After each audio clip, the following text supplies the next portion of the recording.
Hi guys, it's Will here, welcome back. We're here to break down another fight card prediction. We're going to be breaking down UFC Fight Night 74 from Saskatoon in Saskatchewan, Canada. As the featherweights take main event slot here as Max Blessed Holloway faces off against Charles Du Bronx Oliveira in a fight card which I'm really looking forward to. There's some really good talent with some good prospects on this card. Some of your Canadian prospects coming through. There's a few from Europe that are on the card. As well as a couple of Brazilian and American ones as well. It's just a good overall card. I really like it. A lot of people may not like this card very much. I really do like it. There's a lot of good talent coming in here. It's going to be on a Sunday night of the 23rd of August, so remember that, guys. Not the Saturday, it'll be on the Sunday. And yeah, we'll get down to breaking this card right now. I think we're starting off in the lightweight division with Shane Campbell against Elias Silverio. Now, both guys are coming off losses in the last outing in the UFC. Shane Campbell lost to John McDessie, UFC 186. He got knocked out, he got TKO'd in the first round, I should say. He came in very late notice for that fight, and they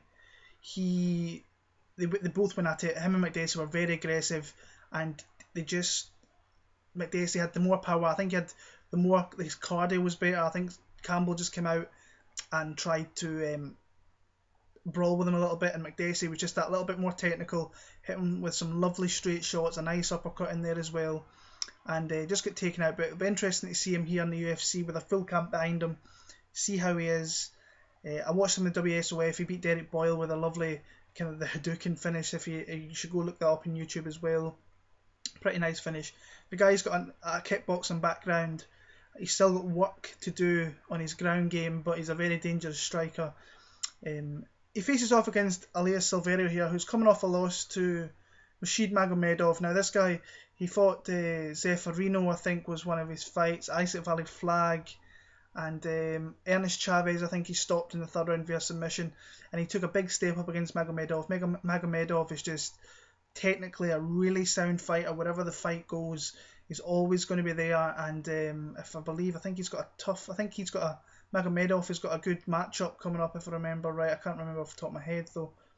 But Magomedov is a decent fighter. I really like this guy when he was at 170. I think he's a good prospect. He's very lengthy. He sits down well in his shots too. I really like his ground game in this one. I think if he can stop Shane Campbell from kind of progressing forward and really hitting him, going after him, I think he can just time the shots right and take down Shane Campbell. I think he can submit him. I might go with a late submission in round 3 here because Silverio keeps on going. He's always looking for the finish. I'm going to go Elias Silverio via third round submission. Flyweight division, we have Chris Keledes against Chris Beal. Another two fighters who are coming off losses last time out in the UFC, but both two kind of good fighters as well. Chris Keledes, we all know his story. He came into the UFC and he came in very short notice against a good fighter that I like in Paddy Holohan. Got totally outclassed. I think it was in Halifax, his home state, his home city, I believe, as well. Got totally outclassed. Could have got taken out in that first round, but then he showed just such great resilience, and he kept on. When it went the second round, you just seen a different Chris Keledes. He came in, he took Paddy Holohan down. Now, Holohan's a tough guy to keep down the ground. He's very long, very lengthy, and he's got some decent submission skills as well. But he came in there, he roughed Holohan up a little bit, put him against the cage, and got the takedowns from there, and basically won rounds 2 and 3 for a nice decision victory over Paddy Holohan. Moved on, another step up, a huge step up in my opinion, as he fought Ray Borg. Now, Ray Borg, you've seen him at the weekend. I know Herrera was a new guy at the UFC, but he's a good fighter. It's Gian Herrera. You need to keep an eye out on that guy because he's going to be going places as well. Came in there, and Ray Borg just, Keledes is a veteran, and Ray Borg just took him down and was looking for submissions the whole entire fight. Came in there. His submission defense was actually really, really good for that fight. Got into the third round though, and Ray Borg just does not stop. He will look for submissions. He passes to better positions so good, and he did that against Chris Keledes, and he got caught out and he had to tap out there. But showed some great heart in that fight against a guy who is a top 10 in my opinion in that flyweight division already in his short UFC career. But he's a guy who's going to try and take this fight to the ground. I just don't think he'll do it against Chris Beal here, in my opinion. Chris Beal is a guy, we've seen he's got some explosive power. I think he showcased that in the 135 pound weight division with Patrick Williams. He caught him with a beautiful flying knee and just put Williams to sleep, and I think he got a nice bonus out of that as well. Moved down now, he's a huge guy for the flyweight division here. He fought Neil Seery in Sweden, and he lost to Neil Seery, which I thought was it was a really fun fight between Seery and Beal. I think Beal's gas tank, just a weight cut, caught up with him a little bit there, and Neil Seery took the decision victory. I like Chris Beal in this. I think having that first fight in the flyweight division will help him a lot. His weight will probably be a lot better. His cardio will be a lot better. Do I think he can stop Chris Keledes? I do, but I don't think it'll happen. I like Chris Beal and I like him by decision. Moving on to the first fight in the preliminary card on Fox Sports 1, Sam Stout against Frankie Perez. Now Sam Stout is a guy, I think he's on his last legs in the UFC, probably in his career. You know, he's one of those guys that came into the UFC, Team Tompkins guy, and I think he's at Syndicate MMA now, but I think his chin is well and truly gone. He has like lost some fights via very, very vicious KO power. KJ Noons caught him with a huge shot, and Ross Pearson caught him in the second round and took him straight out. His last win was against Cody McKenzie, and before that was Karis Fedor. Both guys who aren't in the UFC anymore, so yeah, it's a tough fight for him here. Frankie Perez, actually, he lost his UFC debut to Johnny Case back in Boston this year, and had a decent fight in there. He was just a little bit overmatched against Johnny Case. He's a guy who's got some really good submission skills, and if he takes you to the ground, he's gonna have you're gonna have a tough time in getting him off. Johnny Case just did enough to keep him off before getting stopped himself in the third round. Sam Stout, we've seen against James Krause, he got caught late on in that fight. I don't think Perez can really knock him out early. I don't think he's got the power to do that. I could be wrong, but I think he can maybe take him down and submit him. If he doesn't submit him, it's going to be a close fight. I think it may go to decision. I can't trust Sam Stout's chin. I don't think he's got great submission defense down the ground either, so I'm going to go Frankie Perez via pretty close decision. This could be a split decision, but I like Frankie Perez via decision. Next up, light heavyweight bout. This is going to be a good one. We've got Marcus Rogerio de Lima against Nikita Krylov. Now, Nikita Krylov got a lot of shit back when he came into the UFC. Al Capone, as his nickname is, how he wasn't very good. But the thing is with Nikita Krylov, he comes in and the fights never go out the first round. I watched this guy in Dublin last year, and he's all action. He just comes forward and looking to finish the fight. Not very technical. He can be very, very sloppy, but he's very heavy-handed, and that's always an advantage in fighting in the light heavyweight division. He was up there at the heavyweights and he got caught by Walt Harris. He caught Walt Harris and took him out.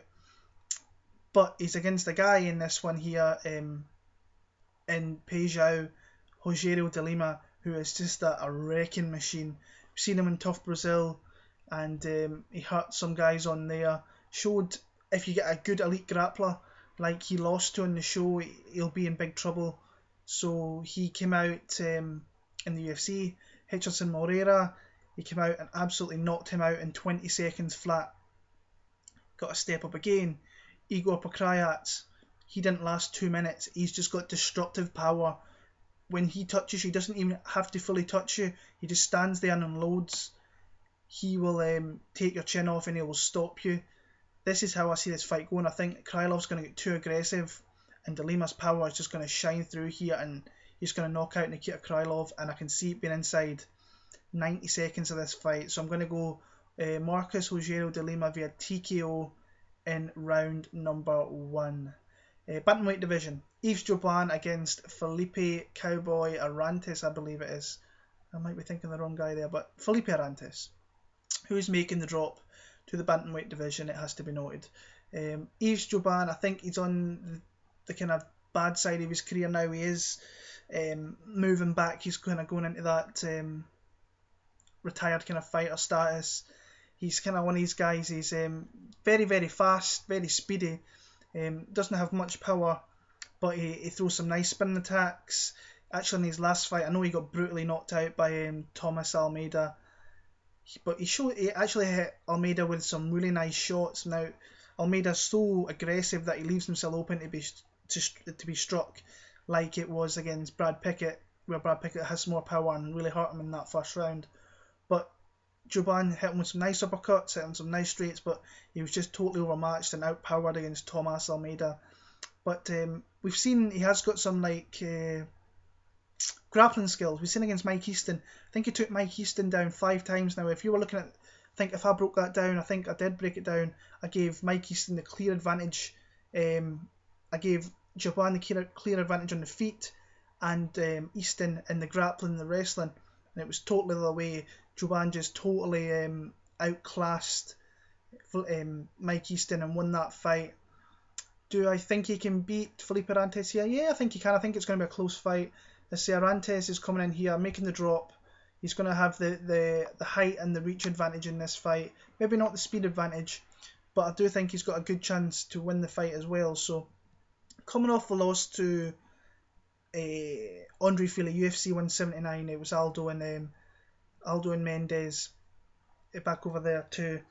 He lost that fight. Andre Fili was just a little bit too good everywhere, and kind of beat him in the feet. When it went there, he kind of got on top and positioned himself a little bit better. Before that, he beat Maximo Blanco, and he has other UFC wins over Godfrey Pepe, Antonio Carvalho as well. But he has faced some good guys up in that division. You know, Uriel Alcantara is another one that he faced there and lost. Been going back and forward in this one a little bit.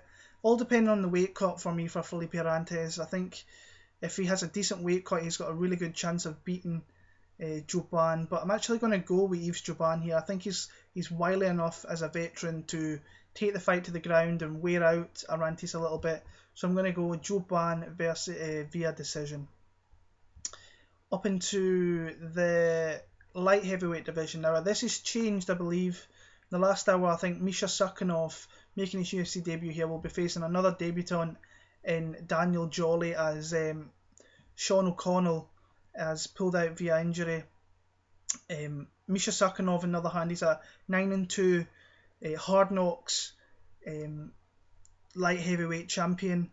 If you are a listener to the Part and Shot podcast, which you should be because it's a great podcast, James and Carlin down there, he's been on the show a few times, and this is how I became aware of Misha.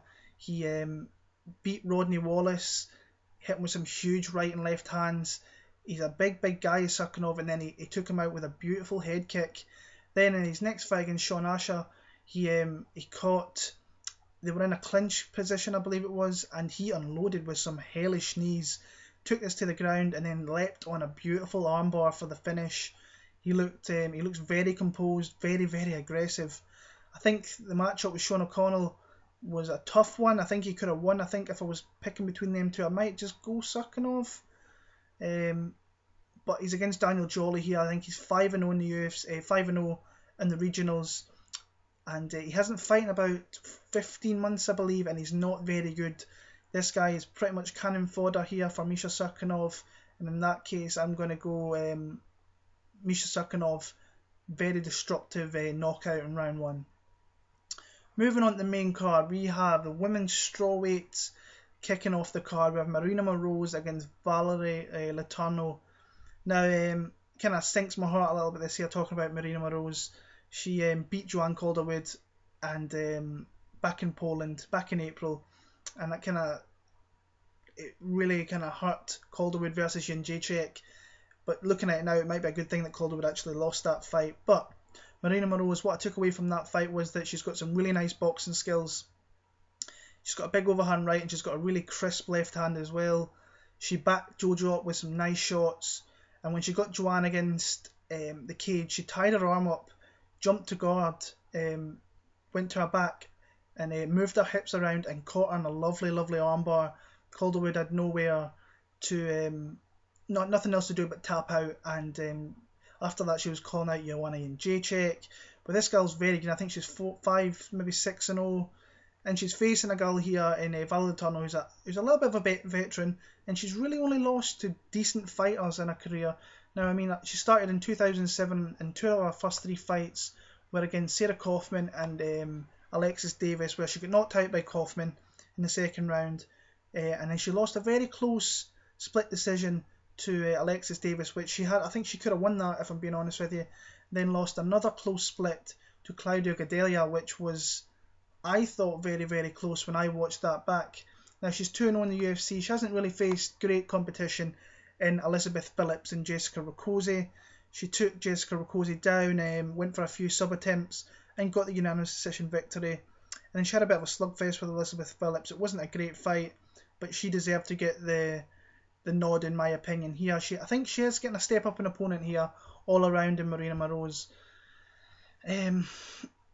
I think her toughness could keep her in the fight in this one.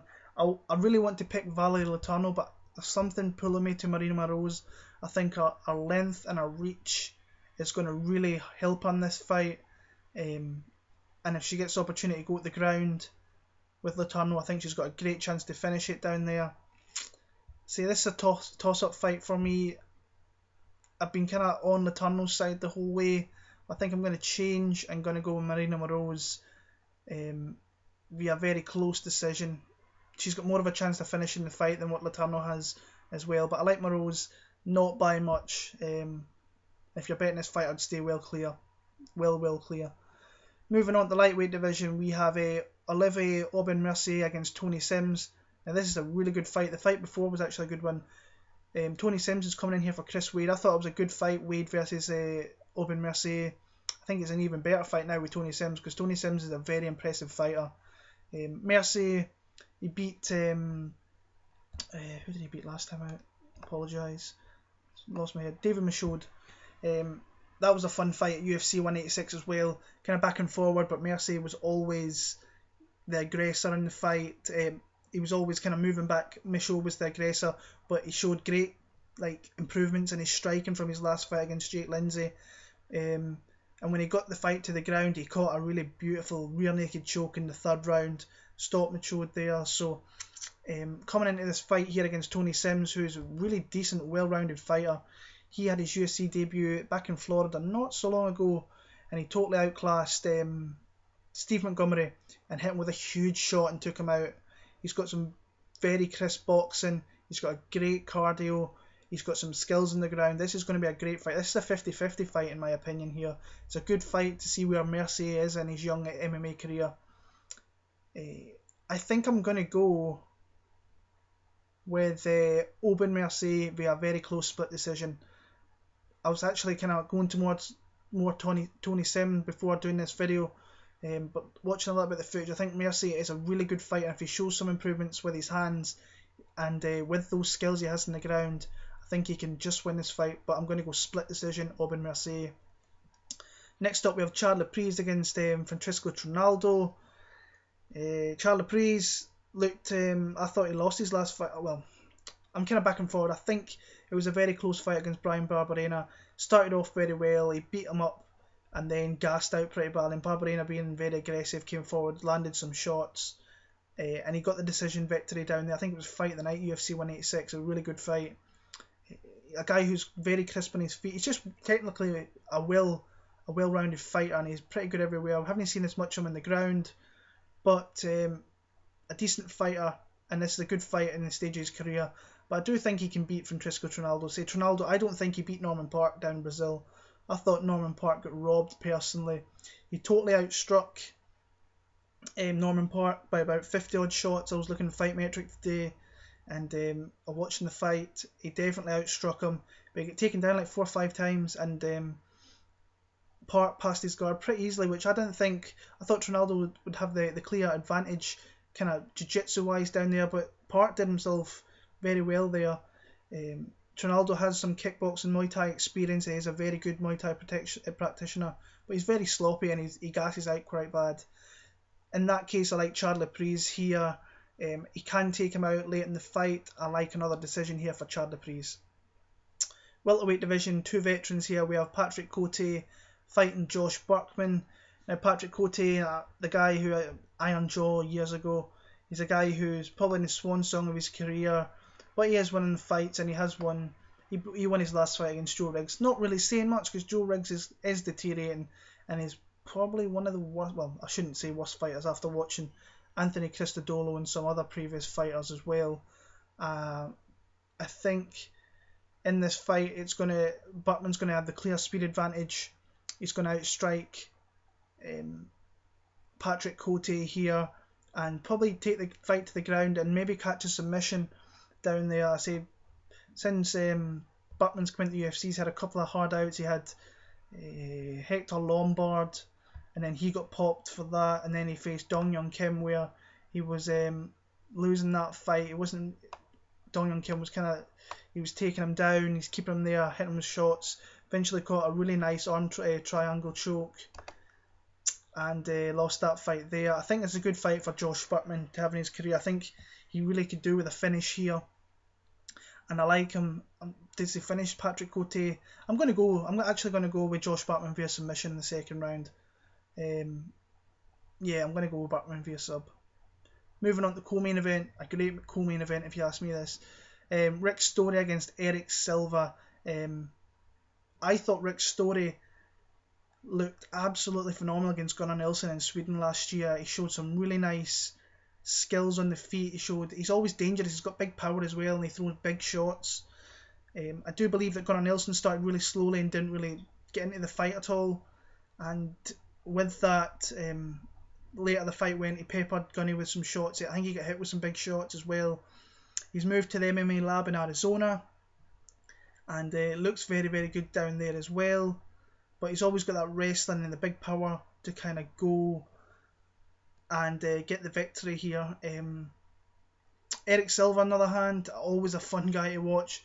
He's been given, a lot of people say he's fought a lot of kind of not hard people in the UFC, but you can only fight who's put in front of you. I mean, he beat Josh Koscheck, which was a gimme fight. If you ask me, Josh Koscheck was done.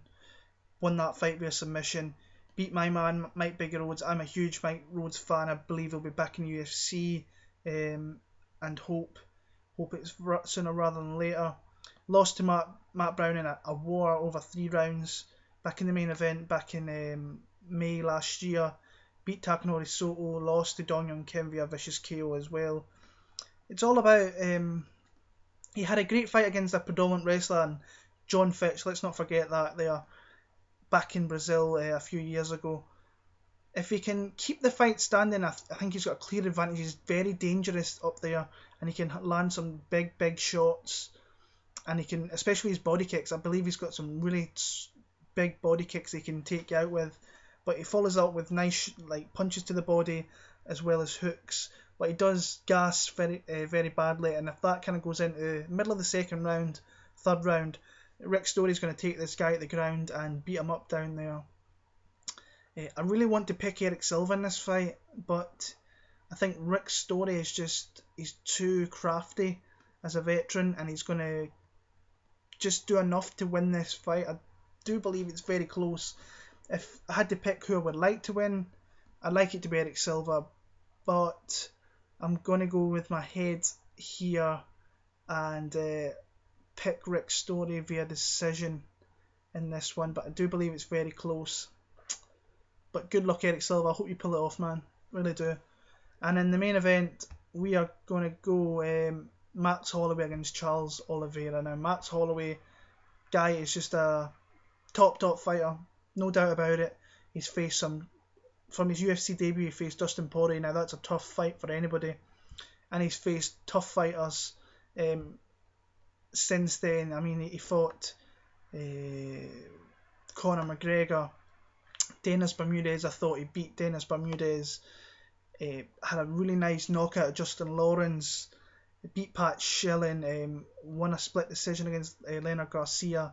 Will Chope, he beat him up there. Andre Fili had a beautiful submission in the third round. Clay Collard, who he totally outclassed in the feet and then took him out. Kira Kurosani knocked him out first round and then made a big step up. I thought the Cole Miller fight was a big step up for him, and he controlled a veteran like that very, very easily. And then against Cub Swanson, he was just on fire.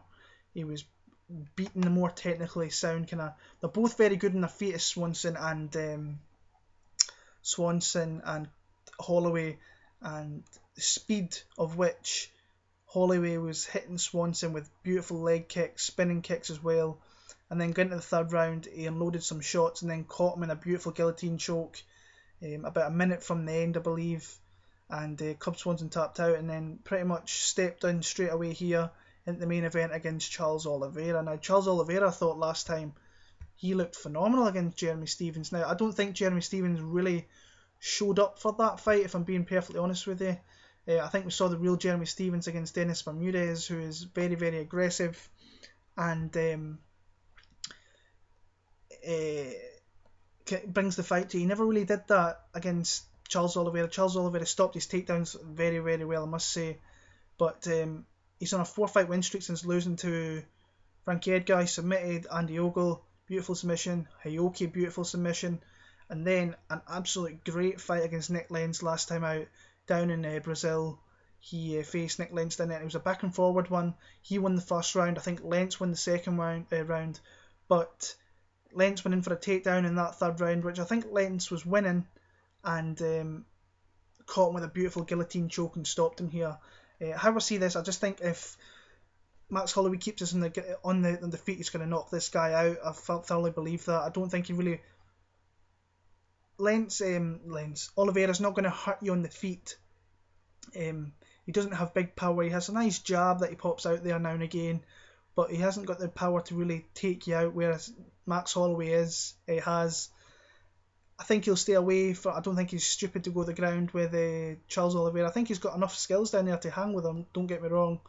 But I like Max Holloway via knockout here. So that's my picks for UFC Fight Night 74 from Saskatoon.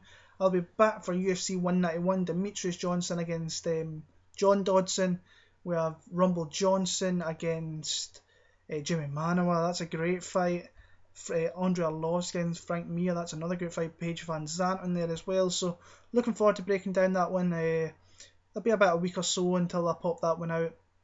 Come follow me on Twitter, Will Martin MMA, on Twitter. And if you want to come and play counter move with me and 6 or 7 other boys, just drop me a message on here on Twitter and I'll add you to the game. $5 entry, winner takes all, always fun.